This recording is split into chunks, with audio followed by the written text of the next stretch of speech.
3, 2, 1. Got a blast! Ooh-wee, split them atoms, bold to see. Go Jimmy, Jimmy, that's the voice I hear inside. Everybody let's bounce, straight up in my life for the ride. Go Jimmy, Jimmy, to the rescue to the big blue sky. Feel that before I leave, it's Jimmy Neutron time. So Daniel, do you want to hear the most generic opening for a Fallout thing ever? Perhaps. Yo, war.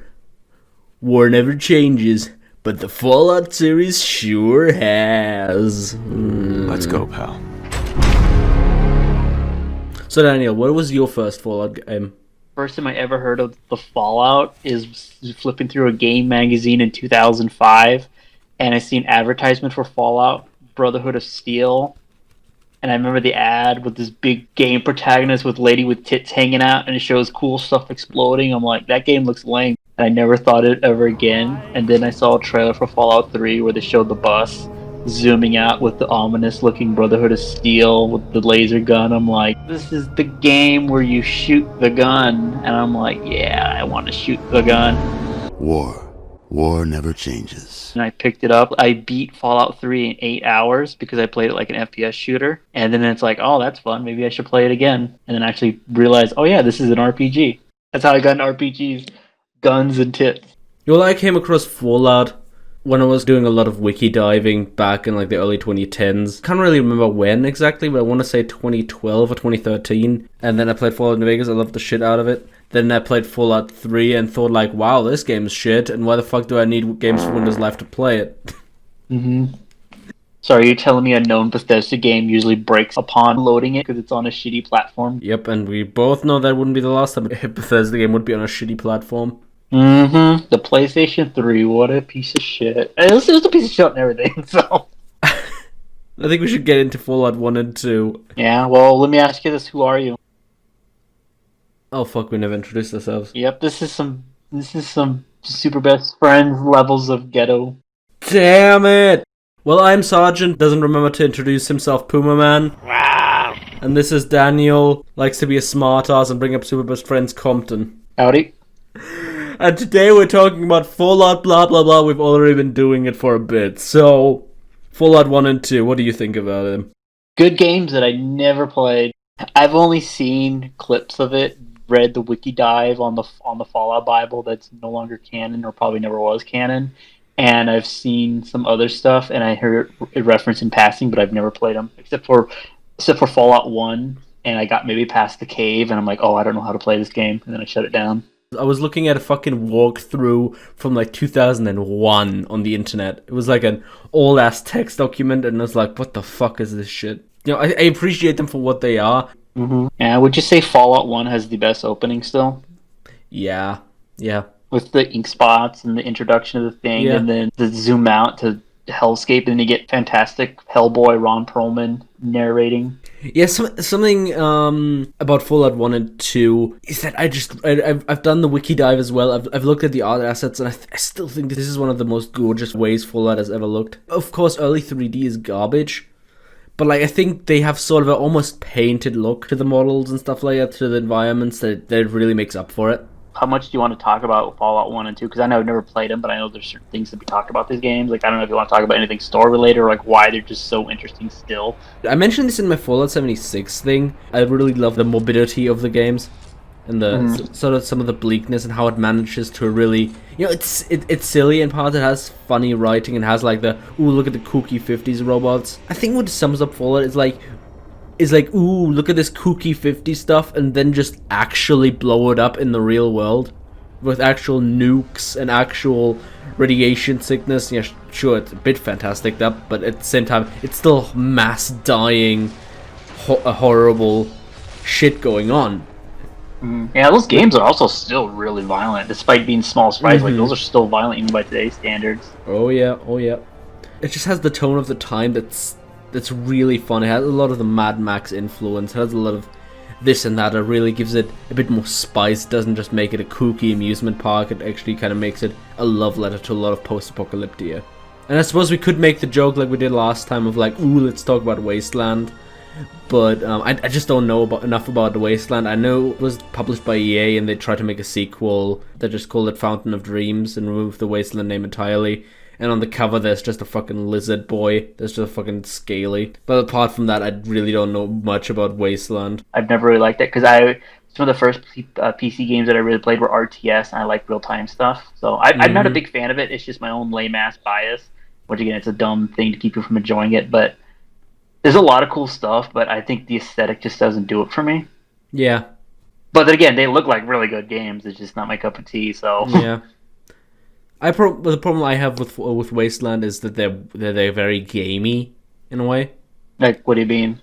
What I mean is that Wasteland's mechanics never really sucked me into the game as much as Fallout's, because Fallout always felt very stripped down and appropriate for the setting, while Wasteland just kind of always felt too much worrying about stats and stuff like that, and stuff like the quirky toaster repair skill really just kind of pulled me out of it more than amuse me. That's the best way I can surmise it. Then you have all the weird weapon balancing, and we have the big M2 Browning gun, but it's the starter weapon. I'm like, what, really? And it's like, Yeah, once again, it's just these little things that are just very gamey. They just kind of take me out of it, versus like Fallout, where it has like so much fantasy put into it that I kind of willing to overlook it. Yeah, they talked about the whole, how when they were making Fallout, they couldn't acquire the rights to GURP system. So it's like, fuck it, let's just develop our own. Yeah, I think maybe I would enjoy those games better, because I think somebody said that the best way to enjoy those games is look up how to do proper builds. Yeah. Instead of bumblefucking your way through the game, like I did. So I think if you actually look up quote-unquote actual strategy guides, I could probably play it. Like we did. We just bubbled through that shit. Because that's how we do. Or don't in this case. Still really good games. Yeah, still really good games. We don't want to upset the Fallout fans. They're going to be really angry at us and going to throw their spears at us. That they're having class warfare. I think, are they still having class warfare in 76? Who gives a fuck? I only know that they were totally going to be banned from fucking No Mutants Allowed if we ever start talking about Fallout 1 and 2 in a negative way. And that's a fate worse than death. Oh no, how can I deal with being banned from an internet forum that I didn't know that even existed? I guess I'm not a real gamer. You're not a real Fallout fan. So yeah, then Fallout 3 happened. It happened, and then it got cancelled. It happened, then it got cancelled. Yeah, could we do a cut, because I have to go to the restroom, so... Son of a bitch. Ah, fuck it, I can use this time to actually explain what Fallout Van Buren Interplay Fallout 3 was. I didn't plan this part, but what I said initially I didn't like, so I wrote something up. Let me read it now for you. You play as the prisoner held in Tibbet's prison, an automated prison facility designed for the most dangerous pre-war criminals. The game's initial mystery is why the protagonist wakes up in said pre-war built prison instead of the one they were originally at. Then a mad scientist named Victor Presper comes into the picture, who had something to do with it, and his plan to use the new plague, basically Fallout's pre-war COVID-19 OC Do Not Steal, to basically do what the Enclave wanted to do in Fallout 2 and Bethesda Fallout 3. But this time with this! No, not the stupid looking floaty thing. The BOMB-001 orbital missile platform. Because with a name like that, you know it's legit. With it, Presper planned to do a second nuclear holocaust, blah blah, humans will always be the same, war never changes, the end. Keep in mind, that's just an abbreviation of the plot, and obviously you would have a choice towards the ending, but yeah, that's basically the gist of it. Keep in mind that if a lot of the stuff doesn't impress you, it's just design document stuff, and there was canned so early in development that there isn't much footage aside from the tech demo out there. But I encourage you to take a foray into the Fallout wiki yourself, because a lot of this stuff is really interesting as a jumping off point, and there is a lot of lore. Personally, I'm reminded of a lot of the stuff, especially with the ending on the BOMB, something like Lonesome Road or a not shitty Mothership Zeta, where you could, like, I don't know, bomb certain factions you didn't like or get certain endings. I don't know, that just seems like something they would have done there. In a roundabout way, that's basically what they wrote. Or what I wrote. About what they wrote. Was there a rant that you went on that I missed? You missed me trying to sum up the plot as best as I could. But anyway, yeah, Van Buren has a lot of A lot of cool side stuff, like, this is Dog City, formerly Denver, and like, oh fuck, this has so much cool shit. And then when you actually read the Wikipedia page, like the wiki page on Denver, you have like food riots, instability, and it just reads like a summary of summer 2020. I still like the bit about the Blackfoot tribe, because this is the most Native American joke that I don't think nobody will get. But I like to imagine the federal government, the Native Americans, like, yeah, the BI can't stop us now. For those who don't know what that means, that's the Bureau of Indian Affairs. If you don't get this, you're not woke enough. I guess not. I actually have a relative that does stuff for the BIA, that does land management, almost like a game warden. Which, fun fact, kids, I heard a factoid from somebody who was an actual game warden, and he says that when you're hiking, when you fucking carry a shotgun, he always said, I always carry I think the first chamber is a buckshot, then a slug, and then a buckshot. He had a chamber back and forth in case you had to fucking shoot off a grizzly bear.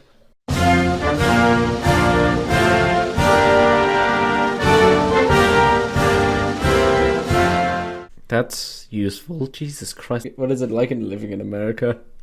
It's not America, it's the freaking wilderness, man. But here's another fun factoid that will make you go, what? This same relative basically said the worst smell you'll ever smell in your life is somebody who recently drowned. Yeah, facts. I don't know how to put this into the Fallout Panthcast, and we've already... we still have the entirety of the Bethesda thing, and all the shit you want to mention. I know. Well, like I said, we're just going back and forth. This is why I love this stuff. Fucking asshole. God damn it. Right. Anyways, moving on. Once again, I can cut this shit down, and I can already see myself making this conversation work with a little bit of editing. I can see a Puma Panth edit come up, says, I did not bother to trim this down. Well, then Buren happened, then it didn't happen, but like... Then we got Brotherhood of Steel. Was it Fallout Tactics or Brotherhood of Steel where I actually had the opening on like Chicago? Fallout Tactics. Yeah, I like that. Yeah, because that's way more in line with the actual Fallout thing, worse than Brotherhood of Steel with the testicle energy drink. Get away from me! Suck his balls! Yeah, and you have fucking Sherman tanks in that game. Fucking Sherman tanks and fucking Schwimmwagen for some reason. Because everybody loves our fucking World War II shit. Nobody cares about your World War II shit, Britain. Get on our fucking level.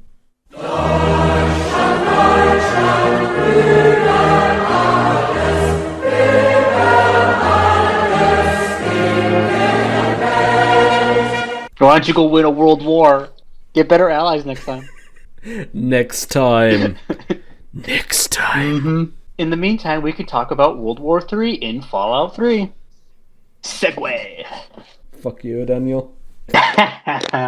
Bethesda Fallout 3. Yeah, I still don't consider it being part of the same fucking series. I think Fallout 3 gives me the feeling that it's not part of the Fallout series, even less so than Fallout 4, because it's just not an RPG. It's like Far Cry 5 without the interesting means of travel, vehicles, solid modern gunplay. It's about as linear overall as Far Cry 5. It's essentially an FPS in an open world with side quests. If you consider Fallout 3 to be a true RPG despite its shallowness, then basically every Ubisoft game from the last 10 years is one as well. And hey, at least they update their tech more than the Bethesda. I just don't think Fallout 3 has enough opportunity for you to play out a role as your own character, which is what I think RPGs are at their core about.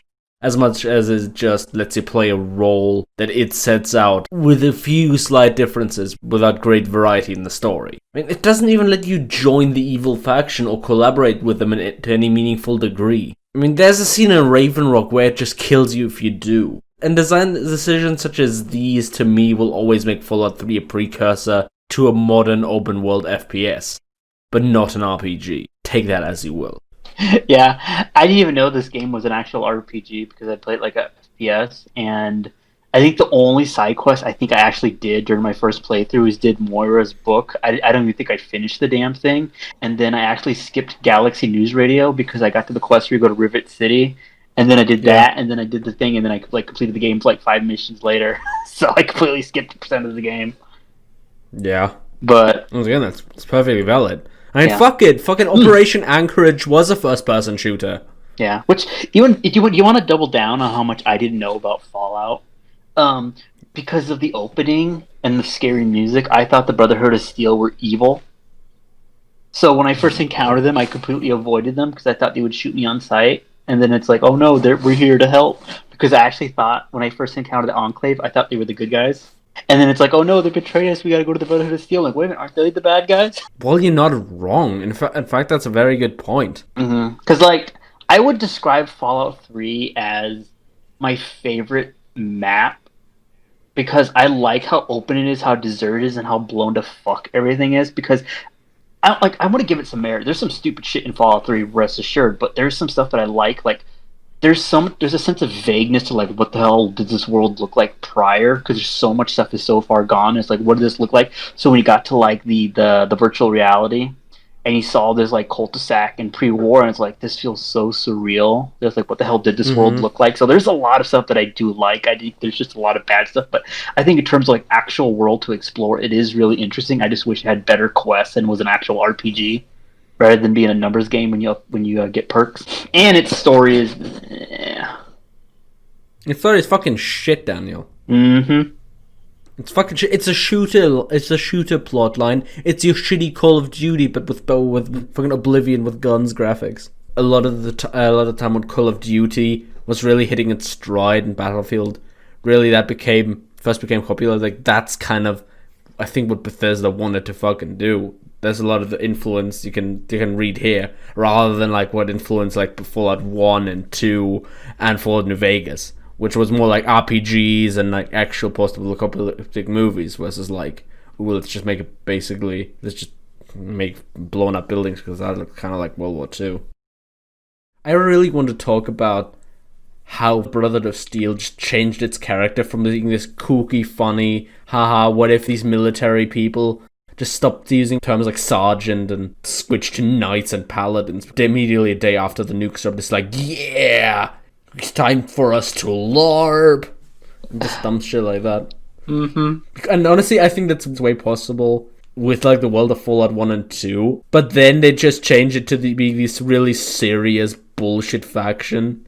And they have to explain with like, yeah, but they went away. They're the good faction now. They don't have the bad things of the Brotherhood of Steel. In Fallout 4, did anybody in universe say the fact that they call themselves paladins and scribes is fucking stupid, unlike New Vegas where they said that's dumb? No. Obviously not, because it's a Bethesda game and Bethesda loves these fucking guys for some reason. Mm-hmm. It legitimately blew my mind when I saw like art from like Fallout 1, and they had like the magical angel babies on like the side of the page, like what they used to do in like old medieval texts, and they were carrying guns and shit, and it was really funny, and then it just clicked with me for the first time, like this was supposed to be either a joke or like something so far out that they couldn't possibly be taken seriously, but then Bethesda apparently wasn't in on the joke and took it the most serious thing in the fucking world. I think that's the problem I want to say about like Fallout 3 is that there's a couple of interesting factions, but they don't do anything, because I always wondered what was the deal with Talon Company other than being cannon fodder. I thought there would be a lot more interesting concepts, like how they took over this one base, and they have all these military installations, and they seem well equipped, and the whole detail of like, we're sponsored by a private benefactor that wants to keep the wasteland quote unquote chaotic or something like that, and you think that would be a whole quest line or like part of the main game, but it's not. Never incorporated the main story. Because remember we were talking about this, and we were talking about maybe saving it for the podcast. So we talked about how the Brotherhood of Steel is trying to, like, we're trying to bring order and peace, and they're kind of really shit at their job. And we talked about how, what if the Enclave was actually legit being, like, doing what the Brotherhood of Steel couldn't do? Do you mean what they were saying they would do, instead of just putting posters up and then trying to fucking do a second Holocaust and kill everyone on the planet for no reason? With their magic goo. Yeah, would you then go into the fucking bunker, have like a chat with Bill Clinton, go through a few speech checks, and it's like, I now completely changed my mind, gonna explode the base now, and have your bullshit ending to the fucking Raven Rock facility. The Raven Rock is like the shitty version of Hidden Valley from New Vegas, where you have to have this military base, this former military installation, and it's like super developed, super dense, but like Fallout 3 is just like, oh, you go in, you go out, there are no quests in there, fuck you. I don't think even there are any named NPCs in that fucking base. It feels way smaller than Hidden Valley as well, and it's fucking garbage. And they're just extends to Fallout 3 in general for me. I have no idea of how the writing in the Elder Scrolls franchise is, if it's just as fucking bad, but the way people talk about these games, I have no reason to think so. So I don't know what went wrong with Fallout 3, or Fallout 4 for that matter. They give you the illusion of playing, you get to play roleplay as a character, but at the end of the day, you're a 19-year-old kid who's a science nerd or whatever, whose dad was a science nerd, so there's only so much limited conversation you can have because you're technically a character, but you can't create your own because you're a 19-year-old. I was just having one eyebrow raised up, and I'm just asking myself, was this a trend in the mid-2000s of, like, cutesifying RPGs? I don't know if you remember this, but this was the era of the HD era, where a lot of the mid-tier games just couldn't get the money to do HD, which is, why a lot of Japanese RPG or JRPGs just couldn't make the switch. So this was also the era of, like, let's focus on the consoles. So you're saying basically that Yahtzee Croshaw was right? In terms of mainstream RPGs, I almost want to say yes, because when I first played this, I didn't know what an RPG really was. I didn't know what the hell I needed to do. But as you got better at playing, it's like, I want something more complex. Because I feel like everybody wanted to be a Mass Effect game, because that one kind of handles what it wanted to do really well, but still be entertaining to be mainstream, very simple mechanics, but still complex enough. But Fallout 3 just couldn't do it. And then 2008, 2009, that's when we go to the big mainstream cinematic dumbed down mechanics and stuff. Is kind of, so Fallout 3 is the prelude of what's to come of that time period. Right, yeah, and that's why it just feels to me like much more of a fossil than Fallout New Vegas. By the way, we're recording this like a day or two after the fucking 10-year anniversary of Fallout New Vegas coming out. So, yeah, happy anniversary. Happy anniversary for the game that the company doesn't want to acknowledge that exists. Do you just want to jump to that right now? Is there anything else you want to say about Fallout 3? Any of the characters, DLC, or... I don't know, I kind of like the Pit as a DLC, and I liked Operation Anchorage, even though it was basically just a shitty first-person shooter in Bethesda's garbage engine. I would describe Operation Anchorage as, I like the atmosphere, I just wish there was more going on. Because I like the idea of you're in a war zone, you look overhead, you have those planes flying over, and just that feeling of like overwhelming odds, but it's so short. And I think you're right about the Pit. I like it. I want to say that's the most visually stunning of the DLCs, because it has that really great skybox. It's just too small, but you can see all those areas. It's like, I want to go to that. Yeah, where they nuked the furry city, and then just all the furries burned, and now there's just steel factories there. I also want to say, if this was done in like Fallout 1 or 2 or New Vegas, do you think the Brotherhood of Steel was like, hey, let's just shut up shop here, use these steel mills, and build up our shit, rather than say, let's just move on? Yes.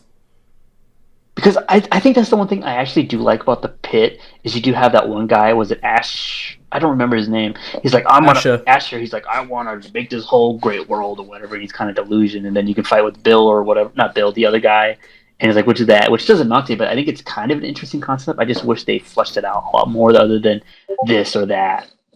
I don't want to become this to be a pattern, but compared to the, I gotta find my Liam Neeson dad, do you think they should have just made fucking the Pit the main quest line? It would have been a hell of a lot more interesting, because that was, I'm going to be honest, that was the thing that I really liked about Fallout 3, is when you go to Citadel, and they talked about, it's like, oh man, when we stopped at the fucking Pittsburgh, this place was a shithole. It was like, basically like, there was gangs everywhere, and it's like, let's just shoot everyone almost on sight, and it's like this idea of committing mass murder to stop other terrible things, and it says it kind of did a while, like, that was such an interesting concept that I wish it was fleshed out a lot more. Like, I think you're right, it should have been the main game, Pittsburgh, because it's such an interesting setting, they just didn't do much with it. I'm just gonna say it, like, I wish they just if they made this, I don't think they could have made it. I don't think they could have made it, or they would have had to trick around with the engine a lot more, because you remember how shitty the fucking actual Washington DC proper was to traverse, and like all the subway tunnels, and how fucking garbage that was. Just imagine that being Pittsburgh. Yeah. That being the entire map. Like, it sounds cool, but like in that engine, fucking no. It was fine for a while, but after like 5 hours, like, alright, I'm done going through these tunnels. Because like, I like it when you're DC proper, especially when you turn off the music, so you just have only the sound effects, and it creates such a really ominous, foreboding atmosphere. But then you realize, this engine cannot handle it. But then again, you go to Fallout 4, and it's like, yeah, that's why they did what they did in 3. Anything you want to say about Point Lookout? That's the most boring DLC because it's like it feels like a prototype version of Far Harbor. Mm-hmm. The fact that it's what do they call the people you're fighting, the swamp folk? The fact that you don't have any quests or interact with them other than just somebody you shoot is kind of a missed opportunity. But otherwise, Yeah. you don't have any interaction with them. Yeah, I mean, Daniel, I have a boner for Lovecraft stuff, but I'm still not going to give Point Lookout a pass, just because it kind of pays lip service to that kind of aesthetic. Mm. I think it's just kind of laid bare why that engine is bad. Mm-hmm. All right. What about the? I think to me the worst DLC because I only played it once is fucking Mothership Zeta Oh my, why did you remind me of that? because we're doing a podcast. Alright, I forgot about Mothership Zeta. Hey, what actually caused the Great War? Was it the Americans? Was it the Chinese? Was it a worsening global situation happening over decades culminating in the Great War? Or maybe it was just aliens? Yeah, basically Mothership Zeta was everything you hate about Operation Anchorage, just times 5. It also has a shitty atmosphere. That just feels like that was there because everyone's like, "Oh, did you find the alien blaster?" And it's like, let's make a whole DLC around that. Mm-hmm. Yeah, I know what people are gonna say. Ooh, there are like alien Easter eggs in like Fallout 1 and 2, but like, dude, that's just a random encounter. You have a fucking Star Trek thing in that fucking as a random encounter. I don't think that really counts. You have fucking Doctor Who and another Star Trek reference that just teleports you into the opening of Fallout 1 and just makes you break the water chip. So like, yeah, I can see some of them as kind of like the Star Trek one. Now, that's kind of an interesting way to explain why the water chip broke. But and I think Fallout should have just regarded aliens as like this little side thing that's like haha funny. Broken Steel feels like Mass Effect 3 Citadel DLC, which is I would call it the Apology DLC. Mm-hmm. Because it's like, oh yeah, it turns out the ending of this game is really stupid. So let's just give it a quote-unquote proper ending. Yeah. So, Fallout New Vegas. Amazing game. One of the best games of the last decade. And best world building. It's just a fucking good game. I don't know how much more praise you can give that game. Considering they made that game in like what, a year and a half, and there's so much written content, and it's like this is like magic in terms of how much love and effort they put into this, because they borrowed a lot of concepts from Van Buren. I don't think it was done in a year. I think it was done in a decade of like revising concepts from Van Buren and just putting up that stuff. Sorry, yeah. Fallout New Vegas feels like a text file somebody had stored on their computer saying, if we ever get to make another Fallout game, this is what we would make. But then it got to it, it's like, fucking pull this out now. And then that's how it got made. That's what it feels like. Somebody had this already all set and go on their computer for like 10 years. Yeah. And then Bethesda's like, how the fuck did you manage that? Yeah. But like, oh, we're still not going to give you the full bonus because you missed 1 point. I bet you feel pretty stupid now. And then the fans were like, that's fucking stupid. We hate you, Bethesda. Unless you make a better Fallout game next time, we're going to hate you forever. By the way, let them make another one, and then Bethesda's just like, no. So what are your thoughts on New Vegas? If Broken Steel was an apology DLC, then all the DLCs from Fallout New Vegas were just artsy DLCs. They were dreams. They were just so diverse, and they have a structure, but overall it just feels like you're taking so many different realms, with so many different tones, so many different concepts and ideas that it's just amazing, and it's just that's the main thing I really like about Fallout New Vegas. It's DLC being really good. It surprises me, really. That's funny you bring that up, because when Fallout New Vegas came out, a lot of reviewers said that this isn't Fallout 4, this is just a side thing, and a lot of people dismissed it as not a proper Fallout game. They just said this is just a side project or a side game, and even though in reality that it technically was Fallout 3, look at it, squint your eyes. Tilt your head. Like, it's hard to describe. Like, basically Fallout New Vegas is just an amazing game. Its world building is amazing. Its DLC, like you said, is second to none. It's better than the last. Maybe Lonely Hearts, but we'll get to that later. But otherwise, it's an amazing game. There's so much content. There's so much weapons. There's so much just shit in it. It's an amazing game. You mean Honest Hearts. You know what I mean? Sgt. Pepper's Lonely Hearts Club Band. Mm-hmm. Sgt. Panther's Lonely Hearts podcast. Even though I want to say that's my favorite thing, there's so much to love. Like, I don't even want to make, like, a list of, like, my favorite things in Fallout New Vegas. But if, like, the DLC is my favorite one, the second thing would be the factions and the lore, and there's the possibility of what you can actually do for them and what you can do in the world and actually roleplay, you know? And what a novel concept. Yeah, this sounds like a really odd detail, but I think I brought it in the Mad Max. But the one thing I like about New Vegas is, to me, Fallout exists in the West, like deserts, because I feel like that's really close to like its source. You know, like it wears its inspiration on its shoulder. Because when you think of like 1980s, 1970s, cheap, low budget, post-apocalyptic, where are they? They're in the fucking desert. And that's why I think New Vegas just hits home so well, because not only was I fucking visited that area, fucking Vegas growing up, but still, it's like, it fits it perfectly versus the East Coast. Yeah, the East Coast is just like, why is all this shit here? Like, have you ever seen like when you read, like, Daniel wanted me to watch the War Game 1965 pseudo documentary about, like, oh, what if the thermonuclear war started? And I watched that Kurzgesagt video about, like, ooh, what would happen if a nuke dropped, and it's like, not everything would be wiped out, and that's the point. If there's enough fuel, fires may turn into a firestorm that burns the rubble, everybody trapped in it, and people trying to flee the devastation. We're used to the idea that help will come, no matter the disaster. This time is different. A nuclear explosion is like every natural disaster at once. Thousands more will die because of these injuries. After a nuclear attack, you're on your own. No nation on Earth is prepared to deal with it. The reason no government wants you to think about all this is because there is no serious humanitarian response possible to a nuclear explosion. There's no way to really help the immediate victims of a nuclear attack. Still, at the same time, because there's still life clinging on, even though it's in pain, it will heal over time and can prosper again with enough fostering, even if it's going to take over 100+ years. That's what the West Coast is, but the East Coast is just like, nah, we want to have a post-apocalypse though. Mm-hmm. And Bethesda's just gonna sandbag that issue for the rest of the fucking time. Because I want to say, like, the best thing about New Vegas is that it's not a post-apocalyptic game. No.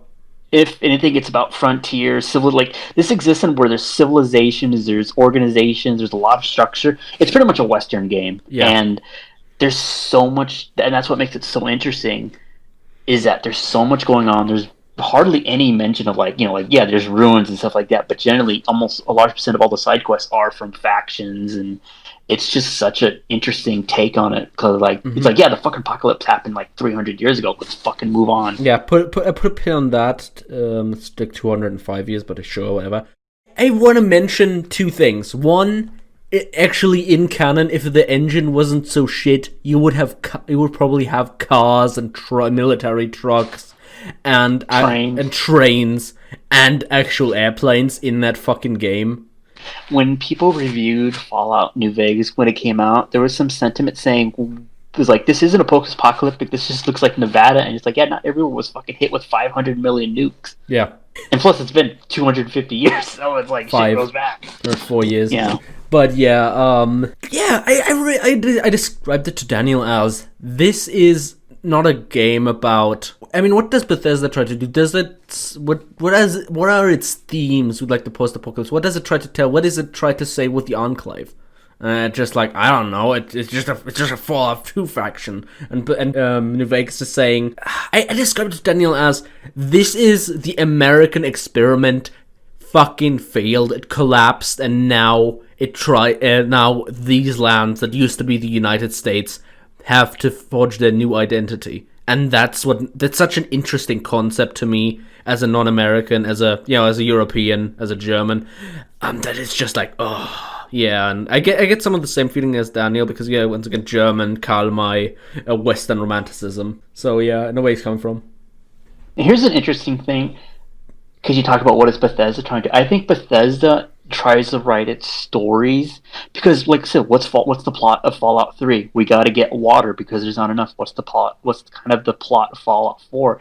We got to fucking build build a new system because there's no government or whatever. And this is all shit that happened before Fallout 1 took place. Like when Fallout 4 happened, they kind of already got this shit solved. You know, obviously there's no big government, but still people got water. They didn't have no how to get by. And this is all shit that Fallout 3 and New Vegas is scrambling to get. Yet by the time you get to New Vegas, it's like we're past all that shit. Now we're dealing with shit that they were dealing with during the Great War, is resources and stuff. Yeah. Resources, and it's not exactly a new civilization, the old world level, because everything is still destroyed and stuff like that. It's more like we have the technology to rebuild cars and stuff like that, and have stuff that we didn't have in like the medieval times. So a lot of the governments don't work. It's an entirely new era for humanity. That reforged itself out of the old. That's what New Vegas is. That's what New Vegas' world is. Bethesda is just like, yeah, it's a post-apocalypse. You can't walk 5 feet without shooting something. Yeah. Or something shooting you. Like, that's the best part about New Vegas. You brought this up when we were talking. It's like, oh, this is the first time I made it to, was it Vim or Nipton or whatever, that you never got shot at because you were still on good terms with the Legion? Yeah, Nipton. There we go. You're still on good terms with them, and it's like, oh, wow, I never got here where they weren't shooting at me. And that's the thing I wish, because this game was developed, like, I wish we got to see Arizona, because the way they described it as that the Legion cleared that place so well that you don't have to worry about being attacked. And, like, I would love to fucking see that. Yeah, it's corrupt, and there's a lot of instability from and a lot of pressure from the things, but it's like it's mentioned that it's very safe at the same time. So even if the Legion has like all this horrible shit, it still tries to formulate itself as the Roman Empire, and that, you know, if they actually showed like what is their architecture look like? Do they have actual cities? Do they have like Roman inspired shit, like in terms of like irrigation, like a lot of the forward thinking stuff the Romans actually had, compared to, like, you know, even us in Germany, Germania, like basically being a forest people and stuff like that. They had irrigation, they have housing, they have proper toilets, they have proper sewer systems. Like, did they rebuild a lot of that shit, which you don't get to see in Fallout New Vegas, but it's kind of strongly implied.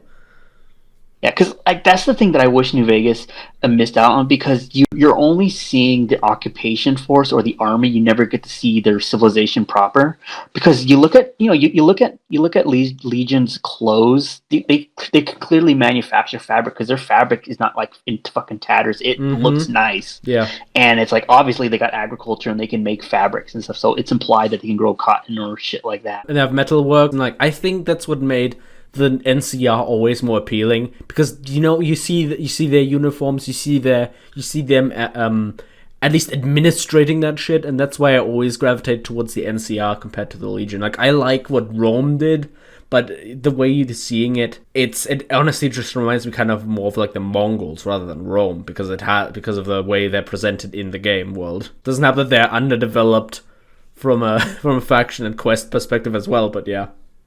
Mm-hmm. And the best thing about New Vegas that is implies they make shit new. They make shit themselves, i.e., the gun runners manufactures brand new fucking guns. Mm-hmm. But that's my favorite thing about New Vegas. Is one of my favorite quests which is I wish Outer Worlds went into more. But I love all the infighting among the caravans and how they're trying to constantly at war with each other. Like, we want to get lucrative contracts from the NCR because they're paying out a shit ton of money, and I love how they're snuffing out smaller caravans. Yeah. Which deals with what's her face's Casey or Rose of Sharon Cassidy. Yep, and then I love that if you do that quest properly, it doesn't even get resolved. It's like in order to do this legitimately, the NCR will do an investigation. So like in 10 years, 5 years, they'll do justice. So unless you completely kill everyone, like I love how that quest ends, where it's like this shit just takes time. It's amazing. I don't know what else to say except that, oh yeah, of course you have the NCR, you have the Legion. You obviously have your own quest, which is interesting, how you try to manage all this on your own. But then there's also Mr. House, and he is honestly one of my favorite characters now that I kind of paid more attention to him. Now I can totally see him as he tries to be himself a technological person, but what he is both a dictator and a feudal king. Mm-hmm. He is the embodiment of like the medieval king in his castle, because I remember in castles, as we like to think of them, there were like houses and like shops as well as just being the keep, like in certain types of castles. But I'm not Shadowversity. I'm not going to go into this. But like New Vegas is basically billboard wall that you see in screenshots or like in loading screens sometimes that they did have the entire New Vegas area in the same type of walls as the Camp McCarran Airport. So it was basically this was planned as a castle. New Vegas is a giant castle. It's a sovereign state, but it's also a castle for an autocratic king. I think there was a detail mentioned in Camp McCarran where they said that the airport was fortified when they got there. Mm-hmm.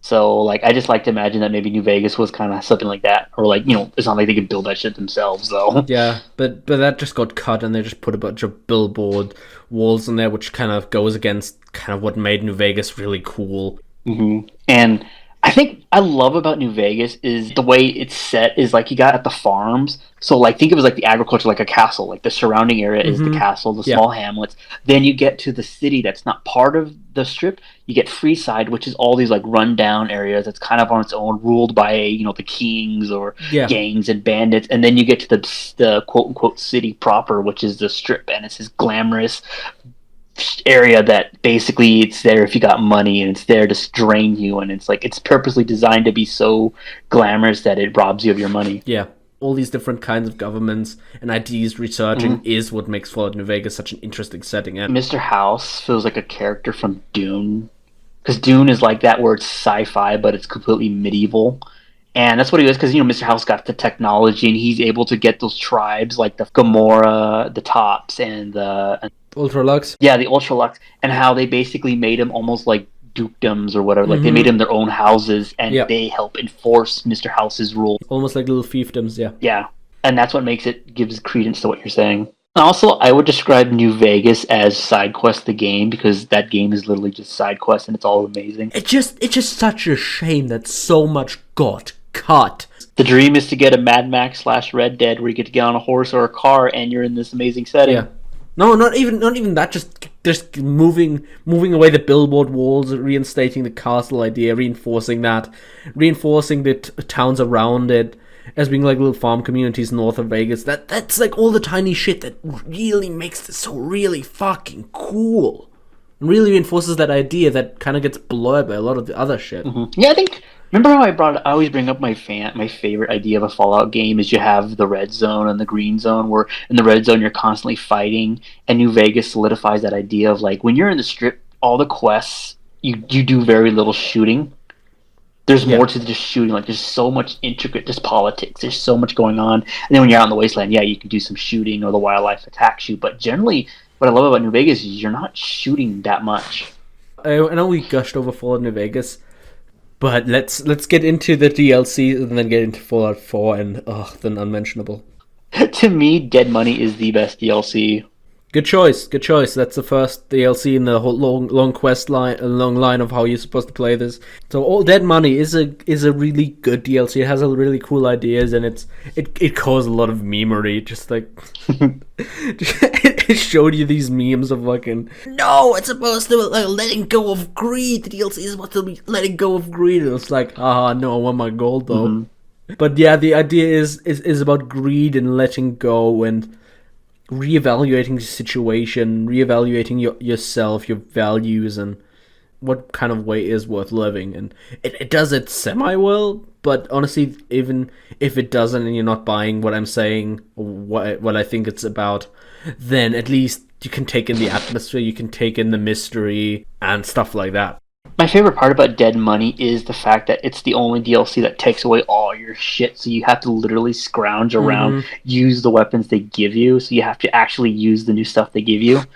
And it's very self-contained, because you can't bring anything with you, so you have to rely on your companion. So who do you take with you? How do you do this? And how do you deal with the ghost people? To me, it also has the best, just the best atmosphere of this very gloomy fucking red death cloud with these tight corridors, what could be lurking around, and it's just great.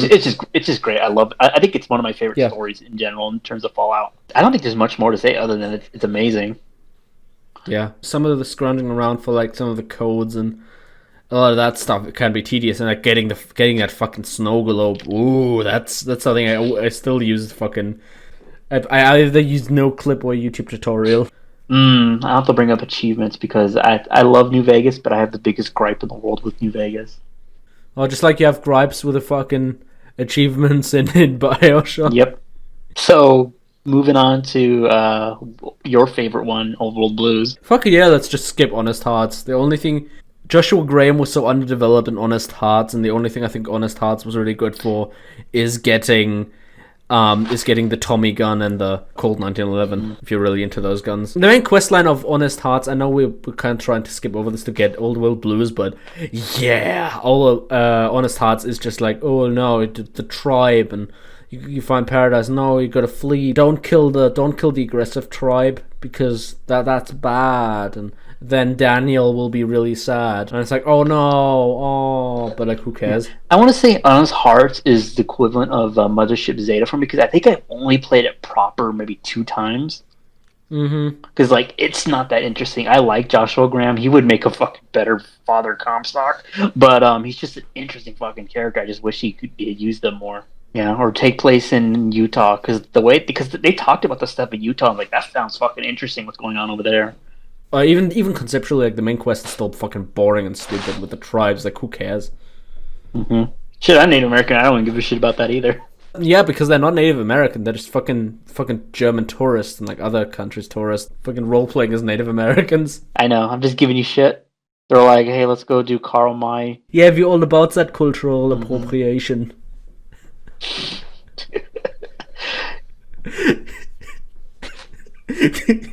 All about that cultural appropriation, yeah. Fucking Old World Blues. Get your brain back! What do you think, Lobotomite?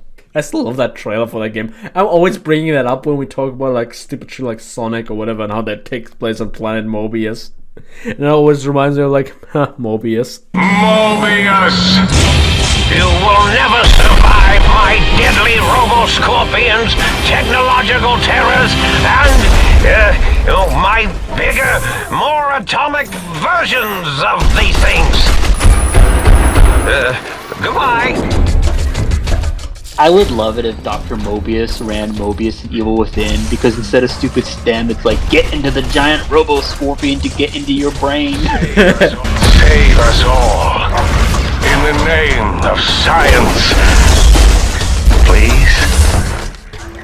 The writing is so good. I've seen Old World Blues being described as, this is a DLC that's based on a shitpost, but it's such a well-constructed shitpost that for some reason it all works.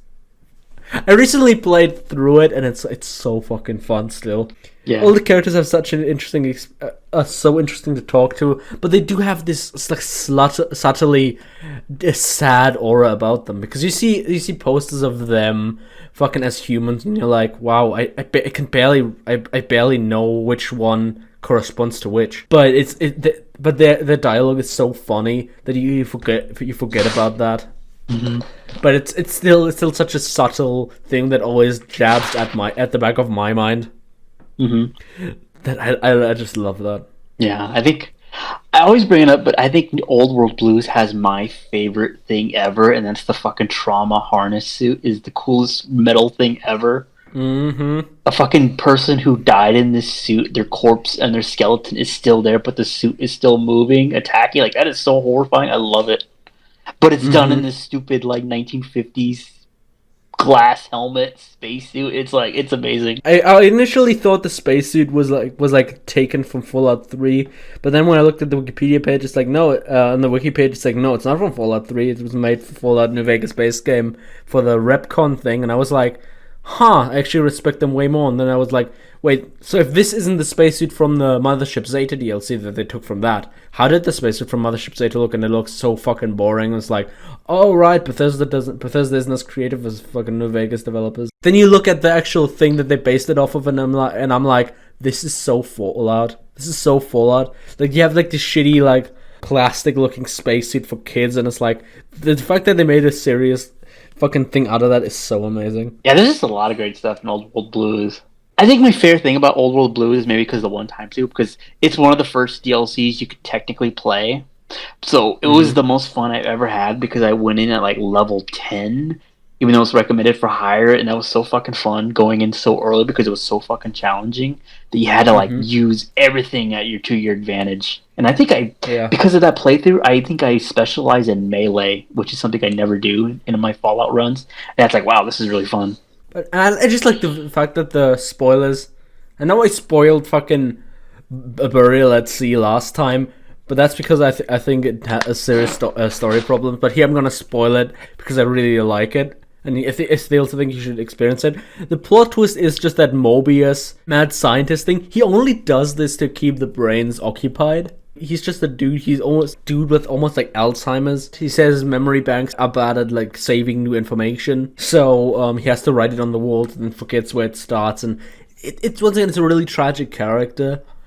But at the same time, it's just he's just such a guy that if you just talk to him like a normal person, you're like, "Wait, this guy's totally normal. He's just about as nuts as the other scientists, former scientists at Big Mountain. He's basically a drug addict, and he's so fucking quirky that it's like you can't help but love him if you just give him a chance." Because I think the thing that I really like about Old World Blues is that its conflict is more about the mind rather than some big grand thing. It's just like, the theme about Dead Money was about letting go of the past, and Old World Blues is about hanging on to the past or whatever. And this idea that it deals with these characters that are just so old and their just minds are fading, and it's such a tragic but yet entertaining story. It's interesting that I can balance the two. That's my favorite thing about New Vegas and all the DLCs is you get a post credit of like, this is what happens, and it feels so satisfying. And I like how they mention that it's implied that after all the events of New Vegas, that the courier keeps coming back to Big Mountain. Yeah.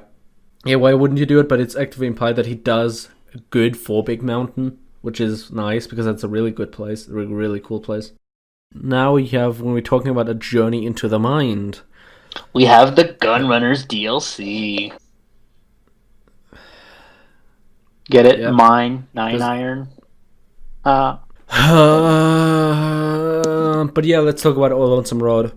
The Gunrunners DLC was also good, but like Lonesome Road, let's talk about that. I'm trying to remember, like, I like it. I think its premise is really good. I just think I like the idea that you're moving along a road because it's pretty much a linear DLC. There's some side paths, but generally it's pretty linear. Yeah. But it's an interesting journey, I guess I would describe it.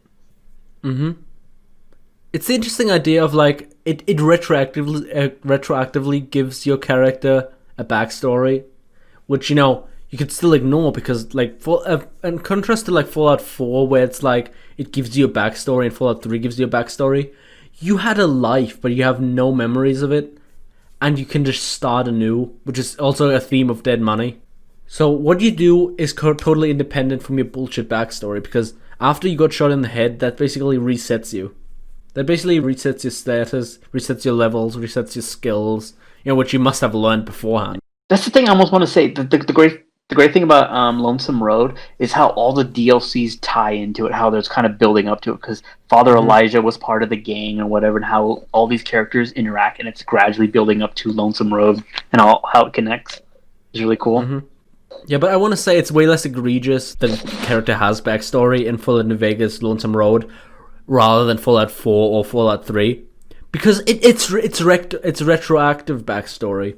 It's something you don't have to care about. If you want to move on from your character's backstory, that basically has zero effect now in the Mojave, in this lawless place, then you could do that. But if you really want to get attached to it, then you can. And it doesn't say, "Oh, you are this character." No, it says like you were this character, but now you're someone new, in a way. So that's kind of my take on like the conversation Fallout fans have been having of like, should your character have a backstory or not? I have a thought, but I'm going to say that for Fallout 4. Daniel told me Lonesome Road, he always interpreted it as more of a metaphorical journey rather than a literal one. Almost a journey into the mind. I said I like it as an actual place though, because the backstory is basically you have a lot of missile silos in the ground, and then like there was something that set them off when the courier passed through. Like, there was a bustling city that the courier helped create just by doing what he was doing. He was part of the system, and he was working. His work is what built the city, which we're told could have survived the Legion and the NCR, because it was built on such a solid foundation, which is also something they promised in the pre-war advertisement of like, we're building America on solid ground, and they show like missile silos next to little quaint American houses, 50s American houses, and then those promises of solid ground cracked open the earth, and is what created the divide itself. And that's such a cool backstory. I think the way you said something just made me had a thought. It feels like Fallout's version of Spec Ops: The Line. Gentlemen, welcome to Dubai. Bruh. I want to almost put a game theory joke in here, but like, yeah, you're right. Fuck it.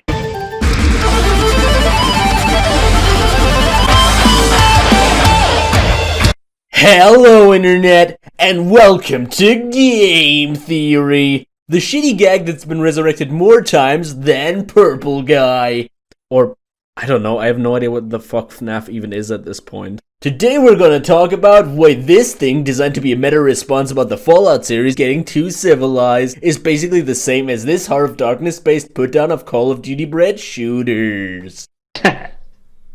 Yeah, because it feels like a Spec Ops: The Line thing. Because not only is it a journey into yourself, because the whole idea of you're going to this missile silo where there is like a nuke left that goes off because its job is to blow up, but it's the idea of going through hell in general. Because we talked about how the NCR and Legion are like their skins peeled back and they're like these monsters unto themselves, or they're hardly not themselves. So it feels like you're going through a journey through hell, but it's also a literal place. But it's like this weird back and forth between a metaphorical journey and a literal journey. Mm-hmm. And you learn more about your character, about why they did this, like, because it's RPG, you can create, like, does the character feel guilt or something like that? So it is this very personal journey, just like Walker's journey from Spec Ops: The Line. That's a really fucking cool connection. I literally didn't make that until you were just talking about that. That's fucking cool. I would almost describe the way the storytelling is as like expressionist storytelling. Well, like in the same way German expressionism was never sure, is this an actual place, is this a metaphor? It does the same for its world and story, even though it visually doesn't have that, and it just does such a good job, and it kind of has even more depth, because I watched the opening, or like I watched a bit of like War Games, get it? Because Daniel told me to watch War Game, or the War Game, and I thought like, haha, what if I just watched the War Games instead with Matthew Broderick? That's the funny movie they mentioned in Ready Player One, the book, ha ha ha. Then I was like, I really like this opening scene of like they mentioned 22% of like operators of like missile silos couldn't like turn the key to nuke to start the nukes. If you think about it, that's kind of the reason why those missiles were in the ground at the time, because they just couldn't do it. At least that's my interpretation of it. Yeah, well, that's also a real world thing too, because it turns out on multiple occasions, a lot of those people who were in charge of that didn't do it because either their consciousness took hold, or it's like, I can't do this, or it's like, no, that's a glitch, they wouldn't do that. Sir, we are at launch. Turn your key. Sorry, I'm so sorry. Turn your key, sir. That is a real thing that happened throughout the Cold War, so it's kind of interesting that you have this going on. Yeah, because what other reason would there be for the missiles not to be operational? I really want to think New Vegas is being smart enough to do that. Mm-hmm. Yeah, because that's the one thing I kind of like about New Vegas, and just the general, like the idea of the mindset, because you don't get that other Fallout games, because I think we mentioned it during the pre-podcast where about the Cold War is that, the mindset of like, oh no, the bombs could go off, and the popular consensus, even though behind the scenes it didn't become known until like decades later, where it's like the government's like, we don't want to fucking go to war.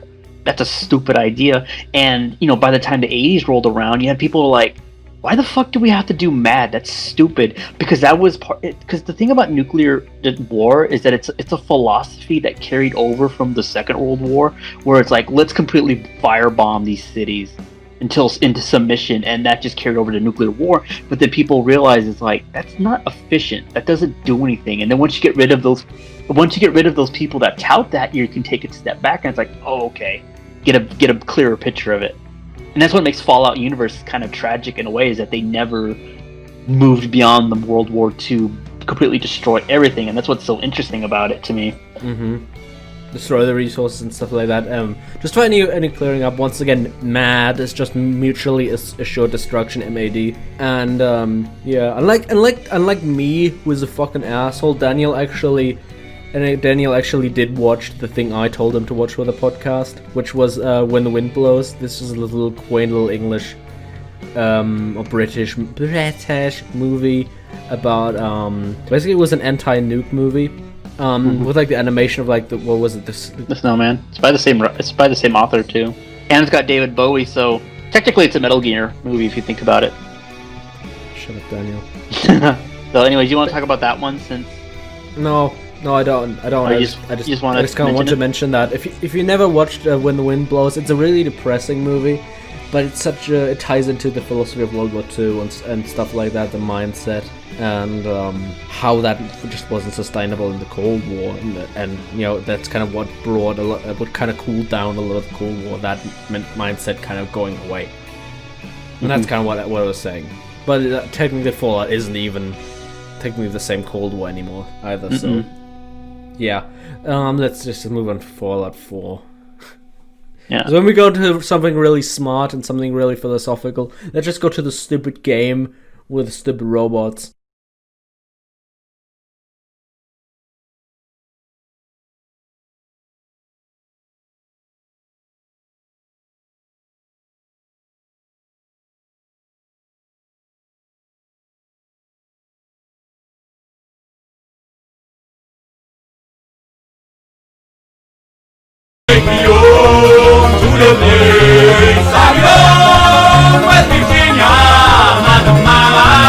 What is this furry shit? That shit's fucking cancer, my dude. Never post shit like this again or I will be forced to Hiroshima your gay ass. Isn't that right, little buddy?